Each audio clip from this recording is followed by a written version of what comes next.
Bonjour à tous et bienvenue sur Canal Austral. On est cette semaine ici même, Bassin Labo, comme vous le savez déjà, dans l'émission Zigzag pour cette émission politique, bien entendu, départementale ici, avec le canton 5 Saint-André 2. On a le plaisir d'avoir avec nous Monsieur Jean-François Ramassamy. Hein, comment ça va? Bonjour Jean-Claude. Bonjour, ça va Jean-Françoa. Qui ne connaît pas où c'est André? Oui, mais pas mal connu. Pas mal connu, ouais. pas mal connu. Hein, ou pas dit tout seul parce qu'on a aussi Sonia Crescence. Bonsoir. Bonjour tout le monde. Bonjour. Hein? Oui. Voilà, mets le micro un petit peu plus près. Voilà. Oui, je suis Saint-André. Oui, je suis de Saint-André à Combuston. Combuston. Oui. Hein? Et le binôme, hein? Jean-François Ramassamy, Sonia Crescence, Oui. un binôme, comme on a dit tout à l'heure, canton 5 et Saint-André 2 pour les départementales. Hein. Oui, tout à fait. C'est une première pour les autres départements, parce qu'en 2015, tu n'étais pas là.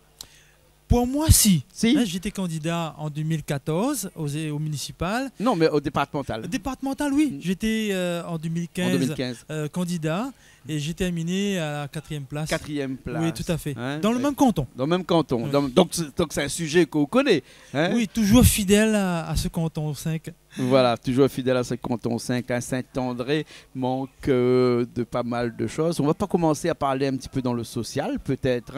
Hein? Le social à Saint-André, c'est parce qu'on dit toujours que nos vieux font partie de nous-mêmes et ces vieux-là, on a besoin de les entretenir et en tout cas de les soulager dans leur souffrance, puisque on sait bien que l'une des compétences du département, c'est de venir aux besoins de la population les plus défavorisés, pas défavorisés, les plus En souffrance, on va dire, hein, puisque le département, c'est quand même 50% de ses compétences réservées aux personnes les plus défavorisées ou plus, comme on l'a dit tout à l'heure, en difficulté. Hein. Sur le côté social, vous avez prévu quoi? En fait, déjà, concernant les personnes âgées, nos seniors, moi je pense que c'est un peu nos arcs-boutants. Oui. C'est grâce à Banna que nous sommes là. Et c'est par rapport à tout ce qu'ils nous ont apporté que va permettre à nous justement de pouvoir à nous prendre le relais. Et la population réunionnaise, donc saint-andréenne, elle vieillit de plus en plus. Et il faudra obligatoirement mettre des choses en place pour que nous arrivions à tenir notre bonne senior, hein, au frais comme on dit. Oh oui. Et je pense que quelque part, on a des choses à faire. J'ai un suivi personnalisé de chaque senior à travers le CCS, à travers le personnel médical, soignant, à travers la famille également. C'est-à-dire faire remonter à nous quand ça ne va pas, par exemple, sur les autres grammones, etc. Donc ce suivi-là, il faut qu'il remonte à nous et à chaque fois trouver des solutions pour améliorer justement ces personnes-là. Bien sûr. Alors, donc il y a les personnes en grande difficulté qui sont les personnes âgées, mais aussi on a les personnes en difficulté handicap. Handicap hein? Oui. Et donc là aussi le département a son rôle à jouer là-dedans. Oui, hein? Bien sûr. Ouais, donc, ouais. Les aider par rapport les papiers, les démarches pour les papiers, les démarches. Ils ont toujours des problèmes. Oui. C'est toujours un problème de démarche administrative. On a l'impression. Oui, hein? oui. Parce que je connais quelqu'un près de mon auto-école. Il est âgé, handicapé dans un fauteuil et quand il parle, il nous dit que il peut pas faire ses papiers. Et il y a une dame pas loin de l'auto-école, c'est elle qui s'occupe de tous ses papiers. Ouais. Et cette dame, elle aussi, elle est âgée. Donc, des fois, elle vient me voir pour faire des photocopies. Ouais, et c'est pas normal, il faudrait au moins quelqu'un qui a, au département, un bureau au moins pour ces personnes âgées-là. Voilà. Hein? Elle vient me voir pour me demander de faire des photocopies pour ce monsieur. Oui, et elle me demande c'est combien. Je dis, non, je peux pas. C'est gratuit, je vais faire gratuitement pour vous. Bien elle sûr. me dit, ah bon? Je dis, oui, il faut. Comment je vais faire payer une photocopie à 20 centimes? Elle me dit, c'est 20 centimes. Je dis, non, chez moi, c'est gratuit, je fais. D'accord. L'aide aux personnes les plus défavorisées et l'aide aux personnes porteurs d'handicap, ça, c'est des compétences du département. C'est tout ce côté social, mais dans ce côté social-là, il y a énormément de choses encore qu'on peut dire. Hein, c'est-à-dire ces personnes âgées, parce qu'on parle là énormément de personnes âgées dans ce côté départemental. Hein, et il y a des choses qui sont faites actuellement finalement, hein, qui existent déjà, beaucoup de choses qui existent déjà. Hein. Il y a des choses encore à faire. Hein. Bien sûr, déjà il y a l'inclusion numérique, c'est-à-dire qu'à l'heure actuelle, de plus en plus, les impôts, les déclarations, les faits par numérique. Il y a également le fait que, justement, avec la connexion numérique, donc les personnes âgées, ils voient notre petit marmaille sur l'écran.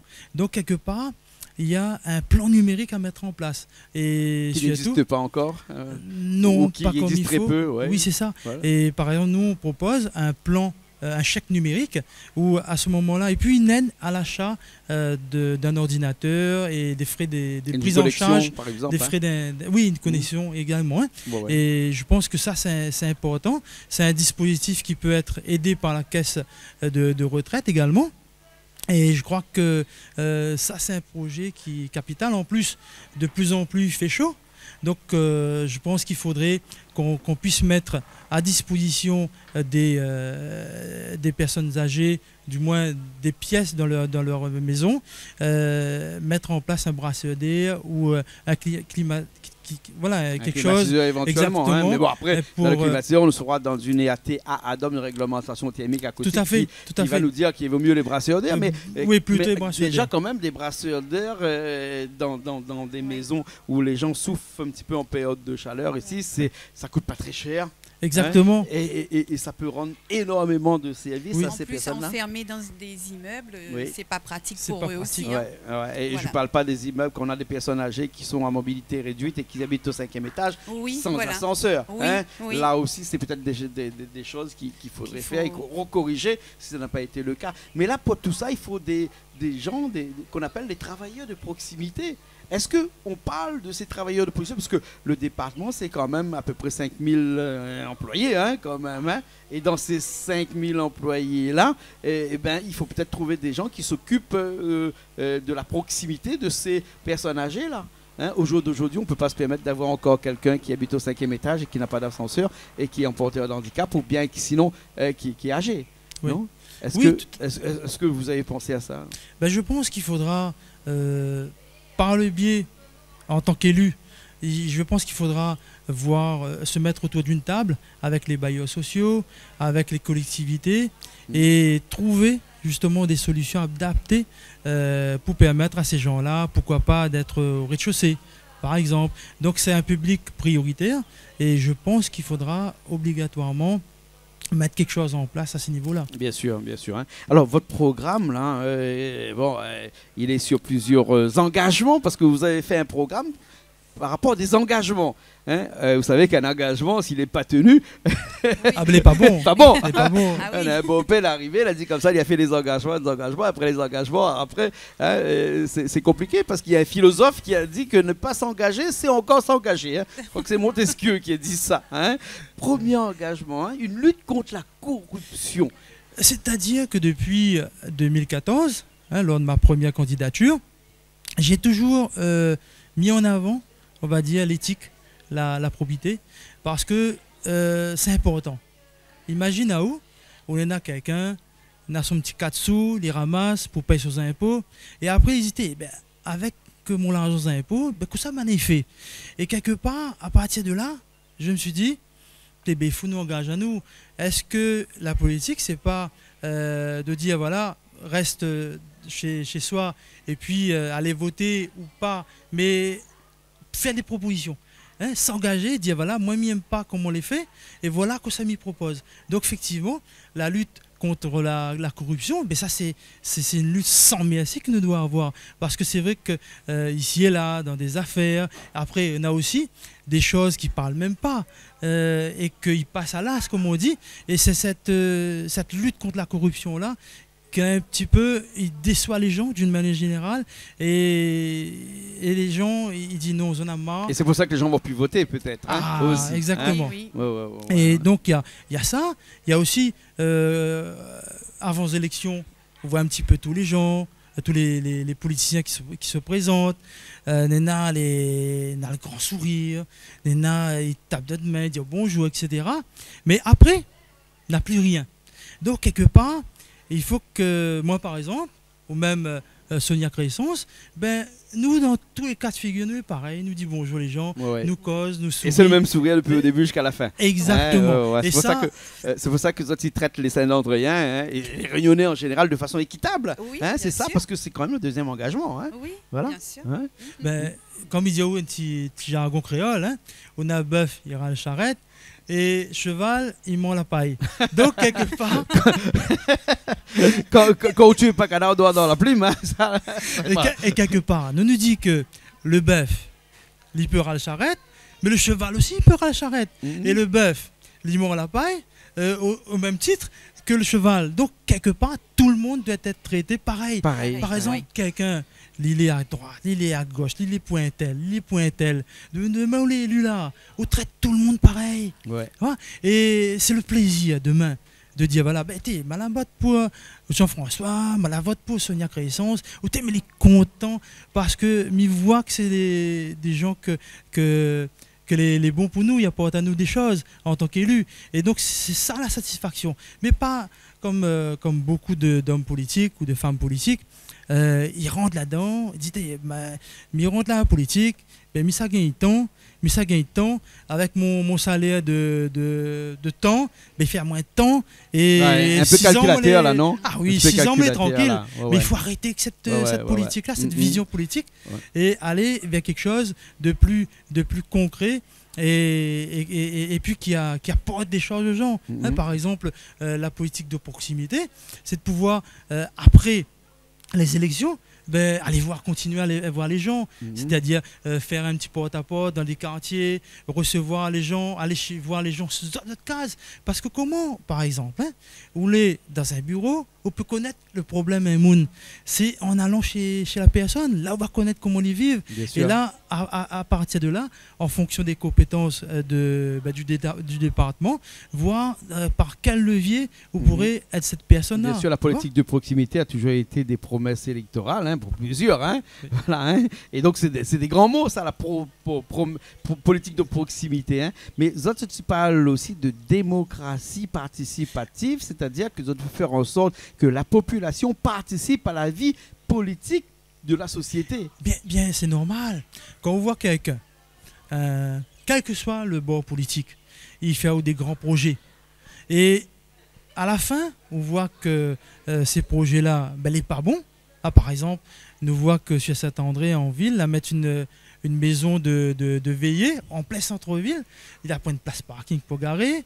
Là, point, par exemple, demain, pour la fête commerciale, comment il s'est fait pour faire ces veillées-là.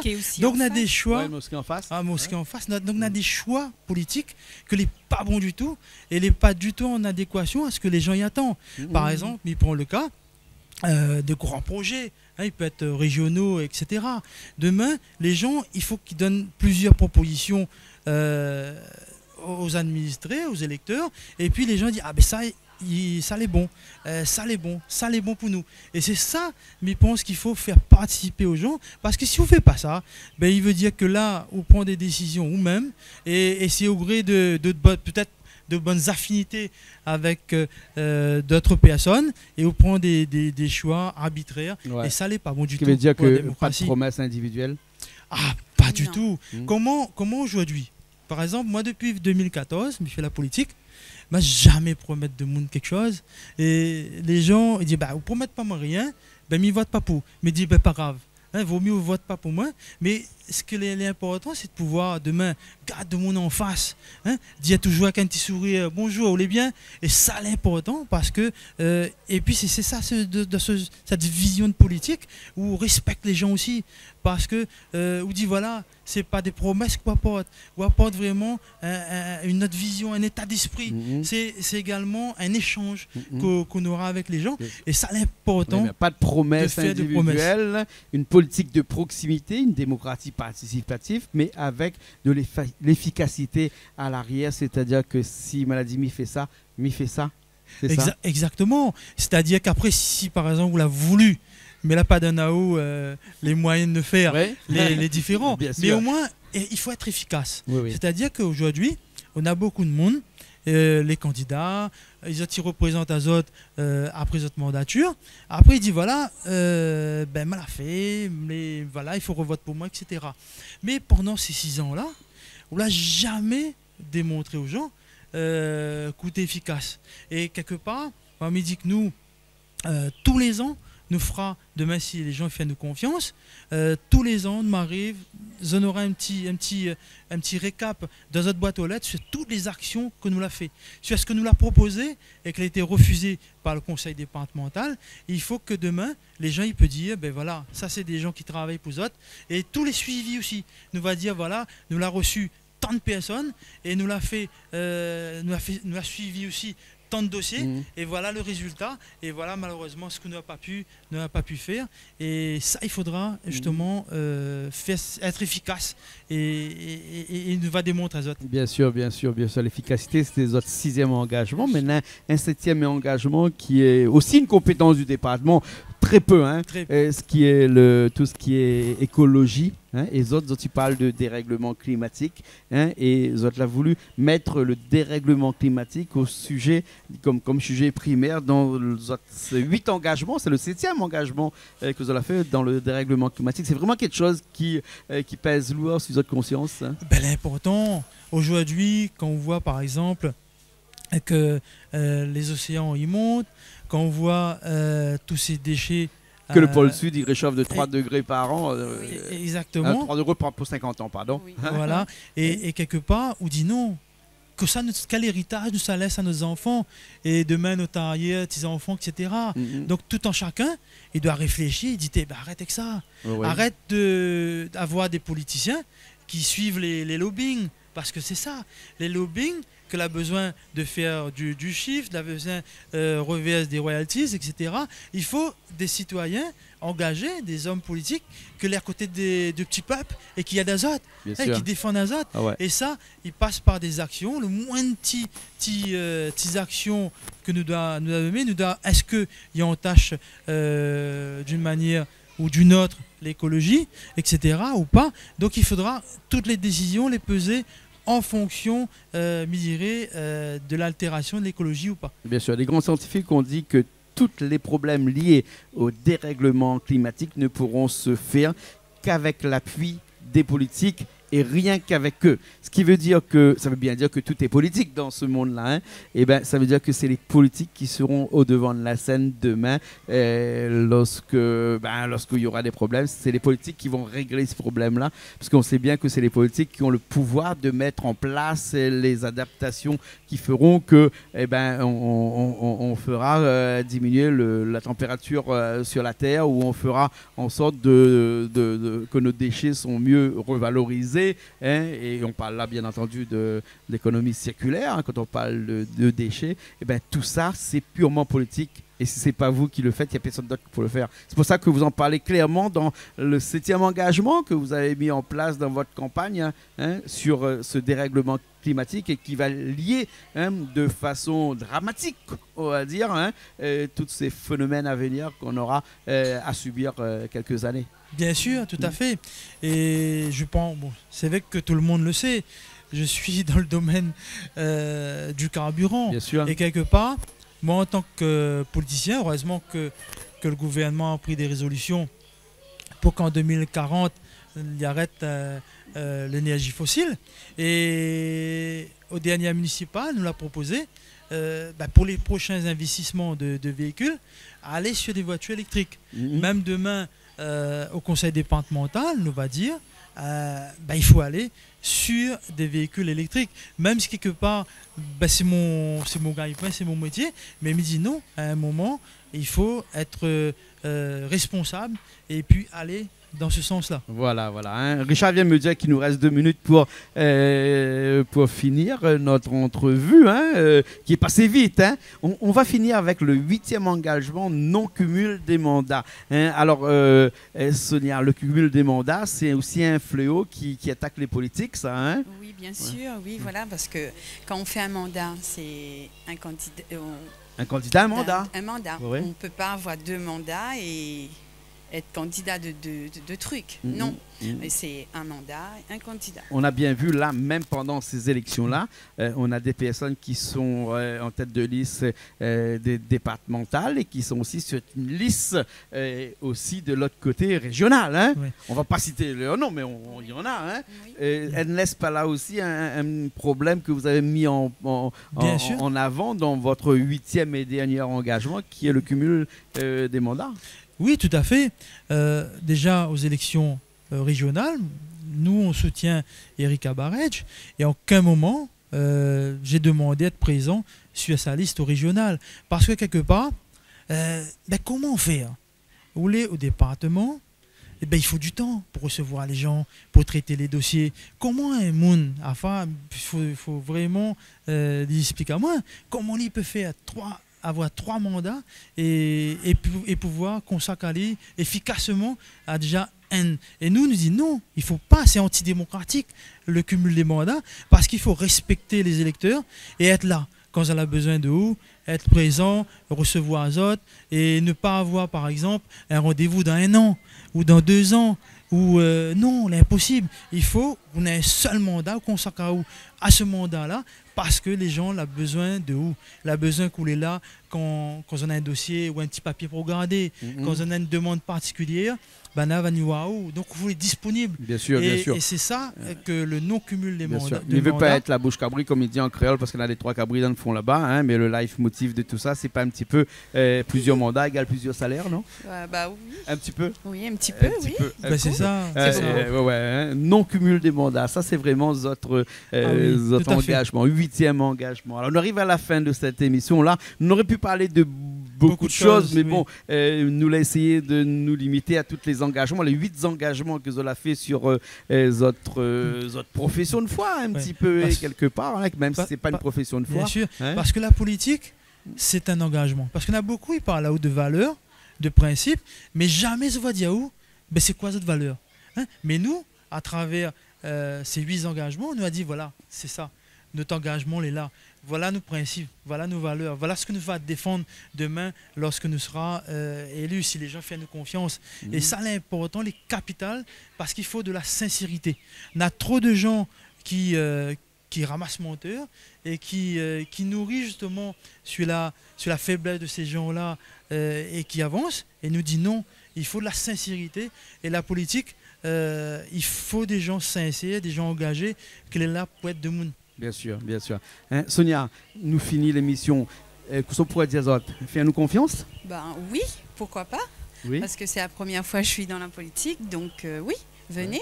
On va de nous faire confiance, moi et mon binôme Jean-François Ramassamy, pour Saint-André canton 5. Oui. Et on sera là pour les aider. D'accord, alors ok. Alors Jean-François, un petit mot pour la fin. La caméra est là-bas. Oui, alors je salue les Saint-Andréens et Saint-Andréennes. Merci, déjà Saint-André m'a apporté beaucoup et m'aimerait aussi, en tant que demain élu, apporte tout ce que m'y peut à Saint-André. Et me dit comme ça, j'ai fait beaucoup de choix par le passé et depuis un certain nombre de temps, je suis dans la politique et à chaque fois, la vie ne m'a pas changé, m'y propose souvent les mêmes choses, me dit, fais-nous confiance un coup, donne-nous cette chance de pouvoir mettre en pratique nos idées et exprimer à tout ce que nous peut, de bien que nous peut apporter à autres. Merci à autres.